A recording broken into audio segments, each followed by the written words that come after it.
안녕하십니까. 네, 저는 성서 모자를 담당하고 있는 김덕재 안드레아 신부입니다. 저번 시간에 우리가 제자들과 유다의 배신, 또 겟세마니에서의 예수님의 어떤 기도와 또 체포에 대한 이야기를 좀 살펴봤습니다.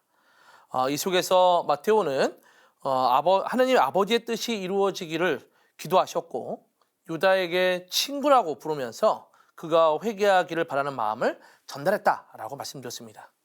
또한 폭력을 거부하는 가르침을 통해서 진정한 폭력의 악순환을 끊는 모습을 보여주시면서 당신은 말만이 아니라 행동으로 당신의 가르침에 충실한 모습을 보여줬습니다. 어찌 보면 이러한 것을 통해서 우리들이 어떻게 살아갈지를 마테오복음은 잘 제시해주고 있는 모습이겠죠. 이번 시간에는 예수님의 최고 의회의 어떤 신문 과정과 빌라도의 어떤 신문 과정, 또 예수님의 죽음과 묻힘에 대해서 좀 살펴보도록 하겠습니다. 그러면 시작 기도를 하고 시작하도록 하겠습니다. 성부와 성자와 성령의 이름으로 아멘. 의인들의 영혼은 하나님의 손안에 있어 어떠한 고통도 겪지 않을 것이다. 어리석은 자들의 눈에는 의인들이 죽은 것처럼 보이고 그들의 말로가 고난으로 생각되며 우리에게서 떠나가는 것이 파멸로 여겨지지만 그들은 평안을 누리고 있다. 사람들이 보기에 의인들이 벌을 받는 것 같지만 그들은 불사의 희망으로 가득 차 있다. 그들은 단련을 조금 받은 뒤 은혜를 크게 얻을 것이다. 하나님께서 그들을 시험하시고 그들이 당신께 막가진 이들임을 아셨기 때문이다. 주님을 신뢰하는 이들은 진리를 깨닫고 그분을 믿는 이들은 그분과 함께 사랑 속에 살 것이다. 은총과 자비가 주님의 거룩한 이들에게 주어지고 그분께서는 선택하신 이들을 돌보시기 때문이다. 성부와 성자와 성령의 이름으로 아멘. 네, 이 부분은 지혜서의 의인의 운명에 대한 이야기를 해놓고 있습니다. 어찌 보면 의인들이 고난을 받고 있지만 사실은 그들은 불사의 희망, 즉 죽음 이후에 어떤 삶에 대한 희망으로 가득 차서 그냥 그 고통과 고난이 절망이 아니라 희망이라는 것을 나타내주는 부분인 것이죠. 이것을 어찌 보면 마테오는 부활을 통해서 이 부활의 메시지가 이 메시지라는 것을 전달해주고 싶었던 것은 아닐까 생각이 들어서 시작기도로 가져오게 된 것입니다. 자, 이제 우리가 바라봐야 할 것은 최고의 어떤 신문에 대한 이야기와 또 예수님이 어떤 빌라도에게 재판을 받는 내용뿐만이 아니라 예수님의 죽음에 대한 이야기들, 이 세 가지를 좀 보면서 마테오가 전해주고자 하는 이 순환의 메시지를 좀 보도록 하겠습니다.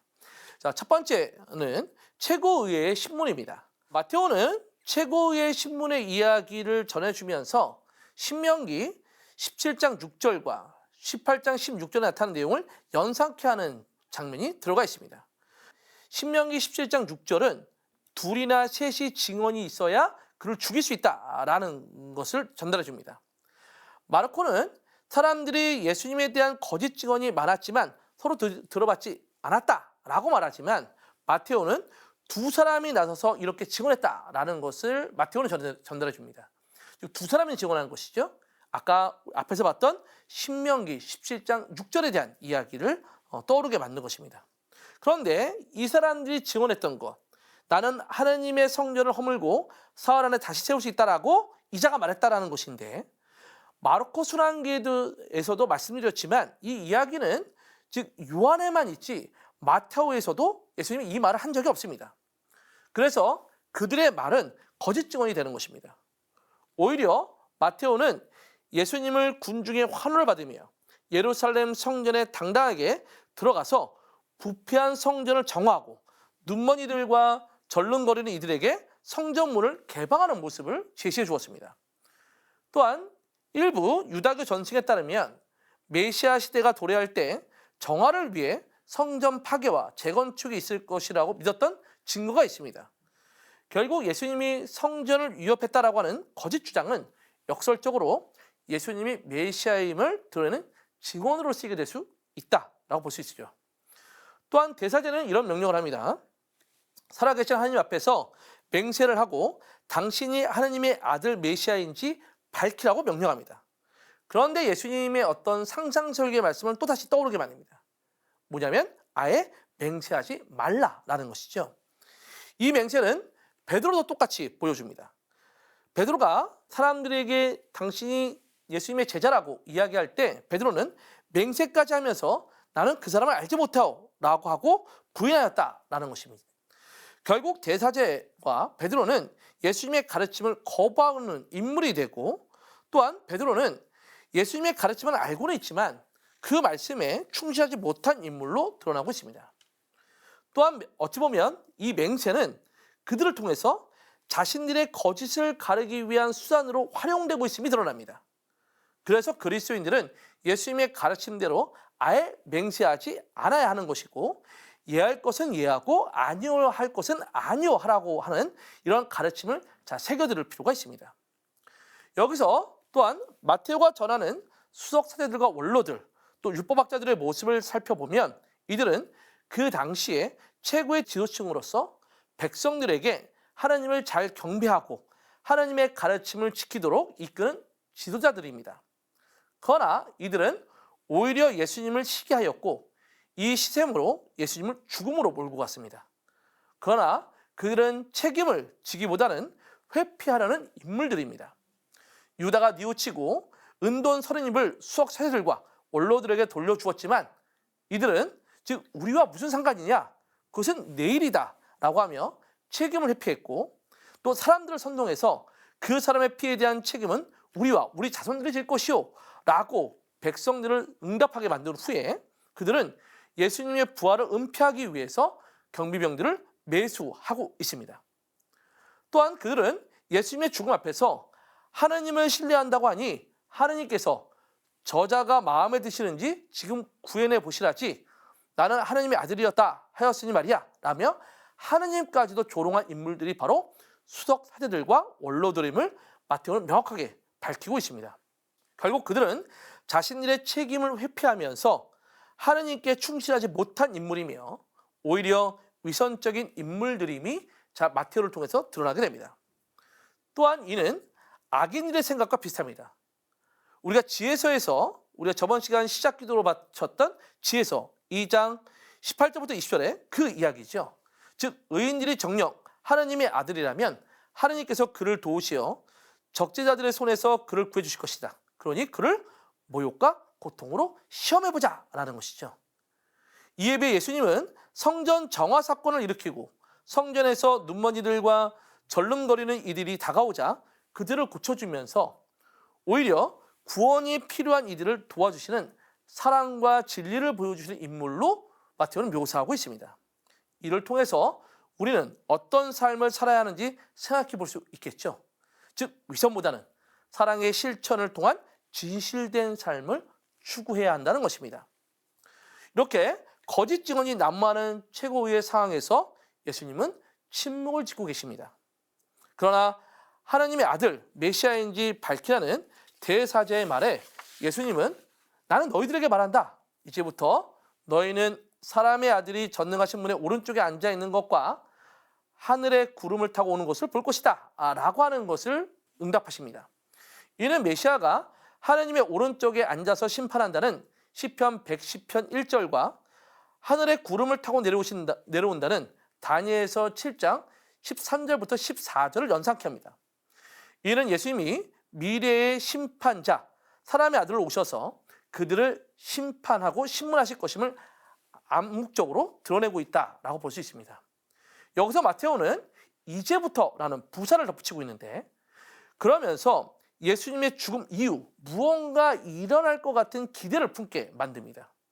그리고 마테오는 예수님이 십자가 위에서 숨을 거두신 후에 성전 휘장이 두 갈래로 찢어지고 무덤이 열리고 잠자던 많은 성도들의 몸이 되살아나는 것을 통해서 예수님을 통해서 구원이 성취되고 있음을 명확하게 드러내놓고 있습니다. 그렇다면 구원을 받아들이지 않는 수석 사제들과 원로들은 어떻게 될 것이냐라는 것이죠. 바로 심판을 받게 될 것임을 마테오는 암묵적으로 드러내놓고 있습니다. 또 마테오는 최고의 신문 이후 마르코와 마찬가지로 예수님을 조롱하는 장면을 써놓고 있는데, 이때 마르코와 좀 비교를 해보면 조롱하는 이들이 마르코는 어떤 사람들이지만 마테오는 그들이라고 표현하고 있습니다. 즉 예수님을 조롱하는 이들이 수석 사제들과 원로들이라는 것이죠. 그런데 그들은 예수님을 조롱할 때 메시아야 알아맞혀 보아라, 너를 친 사람이 누구냐 라며 예수님을 메시아로 언급하고 있습니다. 어찌 보면 그들의 조롱이긴 하겠지만 이 조롱 속에 마테오는 예수님이 메시아임을 역설적으로 드러내놓고 있다라고 볼 수 있겠습니다. 이후 마테오는 베드로의 배반에 대해서 언급하는데 앞에서 말씀드렸듯이 베드로는 맹세까지 하면서 나는 그 사람을 알지 못하오 라고 고백했을 뿐만 아니라 거짓이면 천벌을 받겠다라고 맹세까지 시작하면서 나는 그 사람을 알지 못한다라고 말하는 장면을 전해줍니다. 즉 결국 베드로의 맹세는 자신의 거짓을 감추기 위한 적극적인 행위였음을 나타내주고 있는 것이죠. 이는 예수님의 가르침, 아예 맹세하지 말라는 가르침을 또다시 떠올리게 합니다. 마테오는 예수님께서 빌라도 앞에 끌려가시는 장면 다음 유다의 죽음에 대한 이야기를 전달해주고 있습니다. 그런데 이 내용을 살펴보면 유다가 회개를 통해서 수석사제들에게 예수님을 팔아서 넘겨받은 돈, 은돈 30입을 돌려주는 것 같지만 근데 이 돌려줄 때 이 단어들을 보면 꼭 그렇지도 않습니다. 마테오는 이렇게 전해줍니다.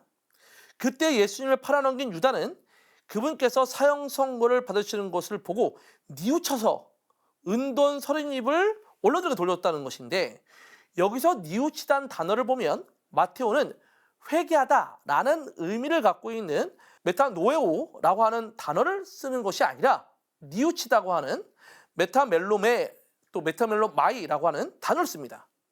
그런데 이 메타노에오라는 것은 완전한 도덕적 전환을 의미도 함께 담고 있는 단어입니다.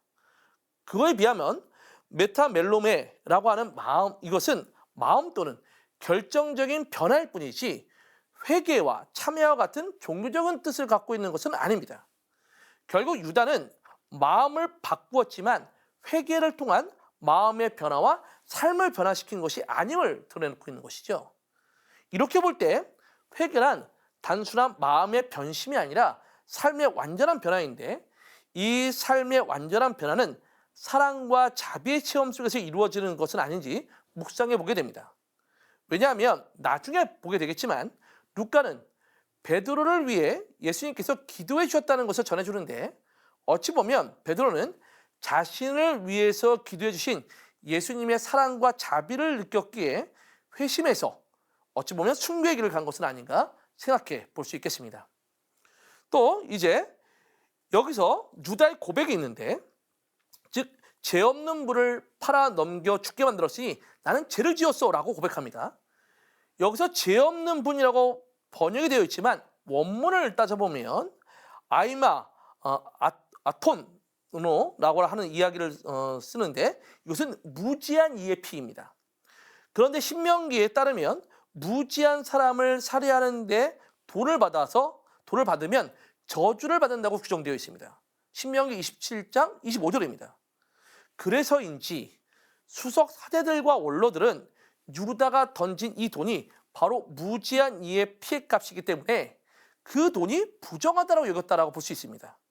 그래서 이 부정한 이 돈을 어디에 넣지 않죠? 성전 금고에 넣어서는 안 된다라고 판단했던 것입니다.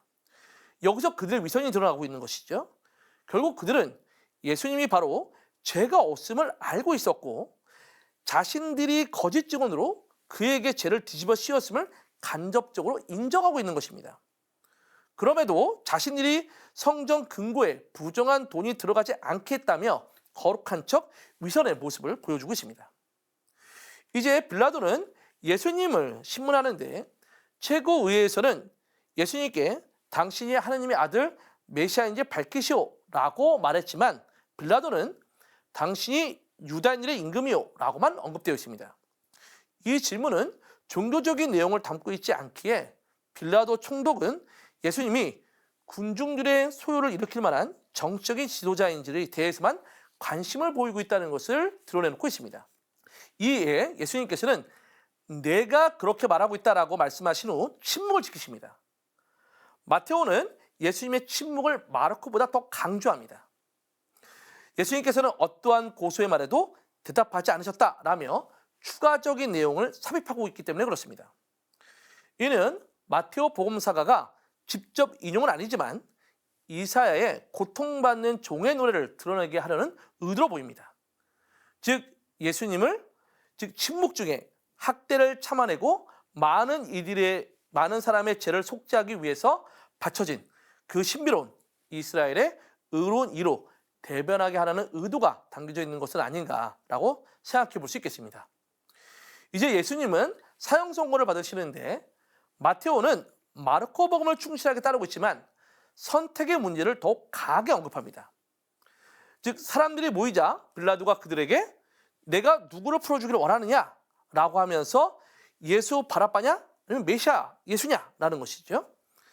이에 수덕사들과 원로들은 군중들에게 바라빠를 선택해서 예수님을 십자가형에 처하도록 부추깁니다. 그리고 예수님의 피에 대한 책임을 이스라엘 온 백성이 지게 합니다. 이에 비해 빌라도는 물을 받아 군중 앞에서 손을 씻으면서 말합니다. 나는 이 사람의 피에 대한 책임이 없소 라는 것이죠. 이 사건과 아무런 관련이 없음을 강하게 주장하고 있는 것입니다. 이로써 예수님의 죽음에 대한 책임을 질 사람은 유다인들이지 즉 로마인들이 아님을 마테오는 넌지시 드러내고 있습니다. 여기서 특징적인 것은 군중들이 폭동을 일으킬 것으로 전하고 빌라도는 손을 씻으며 피에 대한 책임이 없음을 선언합니다. 백성들이 그 사람의 피에 대한 책임을 지겠다고 대답하고 있는 것이죠. 여기서 백성은 집합적인 의미, 이스라엘 백성을 의미합니다. 결국 백성들이 예수님을 거부하고 있는 것을 보여주는 것인데 이는 구원의 역사의 경로가 바뀔 것임을 보여주고 있는 것입니다. 즉 이스라엘 백성은 예수님과 그 메시아에 대한 거부로 인해서 하나님의 백성이 되는 특권을 잃어버렸다는 겁니다. 그리고 하나님의 특권을 소출을 내는 민족들에게 주실 것이라고는 예수님의 말씀을 떠올리게 하는 것이죠. 즉 하나님께서는 너희에게서 하나님의 나라를 빼앗아 그 소출을 내는 민족에게 주실 것이라는 것이죠. 마태의 어떤 관점에서 이스라엘의 이 같은 역사적인 선택은 심판과 은총을 모두 가져오게 하는 중대한 순간으로 보고 있다라고 볼 수 있습니다. 즉 심판은 복음이 이스라엘로부터 떠나서 응답하는 민족들에게 돌아섰다는 것이고 은총은 즉 이스라엘 거부로부터 이방인에 대한 그리스도교 선교가 시작됐다는 것을 의미합니다. 결국 이스라엘의 죄로 인한 죽음에서 이방인들을 포함하는 새로운 생명이 나타나게 된 것이죠. 이것은 창세기의 요셉이 이야기한 말을 연상케 합니다. 형님은 나에게 악을 꾸몄지만 하나님은 그것을 선으로 바꾸셨습니다. 그것은 오늘 그분께서 이루신 것처럼 큰 백성을 살리시려는 것입니다 라는 것이죠. 이스라엘 백성이 예수님을 거부하고 그분을 죽이는 악을 꾸몄지만 결국 하나님은 그것을 이방인까지의 구원이라는 선으로 이 모든 것을 바꾸어 놓으셨습니다. 그래서 사도 바울은 이런 하나님을 믿는 그리스도인들은 악을 악이 아닌 선으로 대항하라고 지침을 알려주고 있습니다. 악에 굴복당하지 말고 선으로 악을 굴복시키라는 것이죠. 또한 마테오는 빌라도 아내의 꿈 이야기를 전해줍니다. 이 부분은 마테오만이 담겨져 있는 이야기인데 이는 이방인 여인의 통찰과 유다교 종교 지도자들의 완고한 태도를 서로 비교하도록 만드는 것이죠. 이제 예수님께서 십자가 못 박혀 돌아가시는데 마테오는 이때 사람들의 조롱을 넘어서 하나님을 조롱하기까지 하는 수석 사제들과 원로들의 모습을 보여줍니다. 그 조롱들을 살펴보자면 첫 번째 조롱은 이겁니다. 즉 광야에서 악마에게 받았던 유혹과 닮아있다는 것입니다. 즉 내가 하나님의 아들이라면 십자가 내려와 보라지 라는 것인데 이것은 예수님께서 광야에서 유혹받던 즉 사탄이 유혹하던 당신이 하나님의 아들이라면 밑으로 몸을 던져보시오 라는 내용과 비슷합니다. 이때 예수님이 이야기하고 있죠. 주 너의 하나님을 시험하지 말라라는 것입니다. 결국 십자가에서 조롱은 단순한 조롱이기보다는 하나님을 시험하는 의미가 담겨져 있습니다. 또한 그들의 조롱 속에는 예수님께서 구원활동을 하셨음을 인정하는 내용도 담겨 있습니다. 보시면 다른 이들은 구원하면서 자신은 구원하지 못하는군이라고 하는 조롱이죠. 근데 여기서 다른 이들은 구원했다는 것을 의미하는 것이죠. 또한 그들의 조롱은 나중에 하나님을 향한 조롱과 시험으로도 확대됩니다. 즉 하나님께서 저자가 마음에 드시면 지금 구원해 보시라지 나는 하나님의 아들이었다라고 했으니 말이야. 즉 앞에서 본 것 같이 지혜서에서 따르면 악인들은 의인들에게 수치스러운 죽음을 내리게 해서 그들의 믿음을 시험해 보자고 했습니다. 결국 조롱하는 자들은 가장 무서운 위협적인 죽음을 들먹이면서 의인을 조롱하고 있었던 것입니다. 그러나 의인과 하나님은 어찌 보면 의인과 하나님에 대한 것들이 연결되는 어떤 신뢰적 관계 속에서 하나님과 예수님을 연결하는 사랑의 관계로 넘어가는 과정 안에서 죽음으로도 어쩌면 그들의 의인과 하나님의 관계를 끊을 수 없다는 것을 마태오는 전달해 줬다라고 볼 수 있겠습니다. 결국 이 부활을 통해서 즉 의인과 하나님은 신뢰적 관계, 사랑의 관계가 아주 끈끈하게 연결되어 있다는 것을 오히려 보여주는 가운데 하나님의 사랑은 죽음보다도 더 강하다는 것을 전해주는 것은 아닌가 생각해 볼 수 있겠습니다. 지혜서에서도 이런 악인들의 그릇된 생각을 잘 전달해 주고 있습니다. 보시면 그들은 하나님의 신비로운 뜻을 알지 못하며 거룩한 삶에 대한 보상을 바라지도 않고 즉 흠없는 영혼들이 받을 상급을 인정하지 않는다는 것이죠. 이것이 곧 악인들이 생각하고 있는 모습이다라고 볼 수 있겠습니다. 또한 마태오복음은 예수님이 돌아가시는 순간 즉 땅이 흔들리고 바위들이 갈라지면서 무덤이 열리고 잠자던 많은 성도들이 되살아나는 엄청난 표징을 사실 보여주고 있습니다. 이러한 일들은 수동용어로 표현되어 있는데 이는 하나님이 모든 일을 이끌어 가심을 나타내고 있습니다. 그리고 마태오는 예수님의 죽음과 성전 휘장이 갈라지는 것, 또 바위가 갈라지고 무덤이 열리며 성도들이 부활하고 그들이 예루살렘으로 출하는 이어지는 사건을 하나로 묶어서 전해주는 것이라고 볼 수 있습니다. 또한 죽은 이들이 되살아나는 것을 통해서 새로운 은총의 새로운 시대가 열리는 것을 보여주고 있습니다.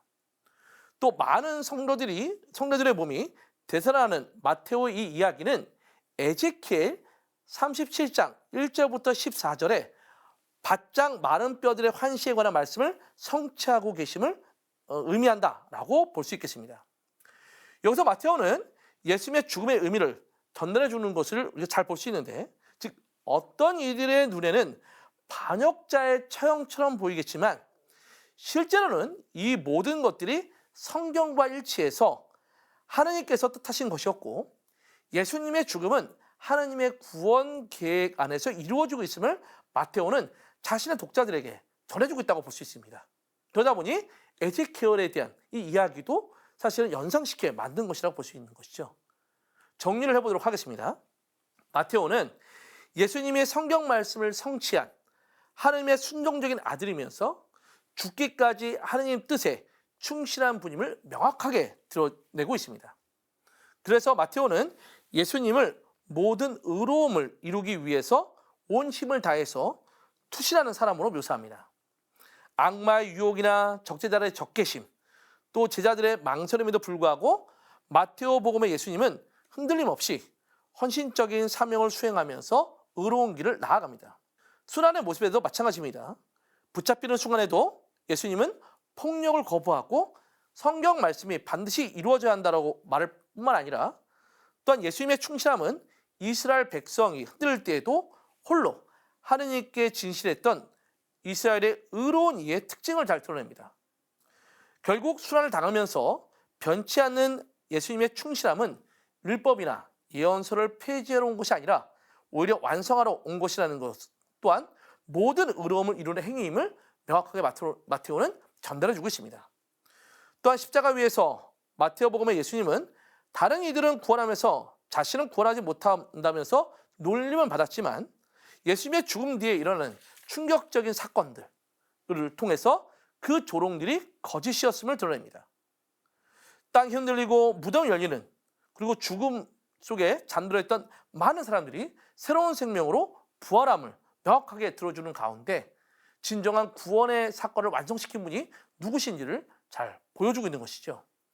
이러한 순종적인 죽음을 통해서 예수님은 죽음을 이기셨고 하나님의 모든 백성에게까지 그 승리를 가져다 준 분이라고 볼 수 있습니다. 이러한 그리스도의 어떤 모습은 그리스도인들에게 생명을 내어줌으로써 생명을 찾고 그와 함께 십자가의 길을 걷는 것이 의로움의 길임을 명확하게 우리들에게 제시해주고 알려주고 있다라고 볼 수 있겠습니다. 어찌 보면 마테오복음은 예수님의 이런 충실성 그리고 예수님을 통해서 즉 부활하는 의인들이 부활하는 모습들을 통해서 하나님의 구원 계획을 온전히 성취하신 분임을 우리들에게 명확하게 전달해 주는 가운데 그렇다면 하나님의 구원 계획을 알아보고 있는 우리 그리스도인들은 누구의 가르침에 충실해야 하는가? 율법이 아니라 예수님의 가르침에 충실해야 하는 것을 우리들에게 알려주는 가운데 예수님의 가르침을 다시금 생각하고 다시금 읽게 만드는 어떤 요소를 마테오는 자신의 순환기를 통해서 우리들에게 전달해 주지 않았는가라고 생각해 볼 수 있겠습니다. 여러분들이 한번 예수님의 가르침이 담겨져 있는 상상설교라고 하는 5장, 6장, 7장을 다시 한번 읽어보고 또 예수님의 순환기 26장과 27장을 한번 읽어보면서 비교해보면서 예수님의 가르침을 마음속에 담아낼 수 있는 시간이 될 수 있었으면 좋겠습니다. 이것으로서 마테오의 순환기를 마치고요. 다음 시간엔 루카의 순환기로 넘어가도록 하겠습니다. 그러면 마친 기도로 영광송 바치면서 이 시간 마치도록 하겠습니다. 성부와 성자와 성령의 이름으로 아멘.